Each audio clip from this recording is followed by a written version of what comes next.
أعوذ بالله من الشيطان الرجيم. بسم الله الرحمن الرحيم. آمن الرسول بما أنزل إليه من ربه والمؤمنون كل آمن بالله وملائكته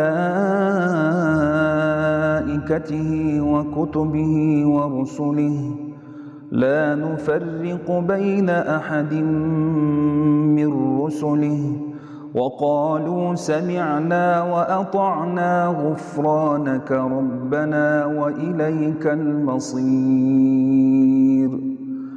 لا يكلف الله نفسا إلا وسعها لها ما كسبت وعليها ما اكتسبت ربنا لا تؤاخذنا إن نسينا أو أخطأنا ربنا ولا تحمل علينا إصرا كما حملته على الذين من قبلنا ربنا ولا تحملنا ما لا طاقة لنا به واعف عنا واغفر لنا وارحمنا أنت مولانا فانصرنا على القوم الكافرين.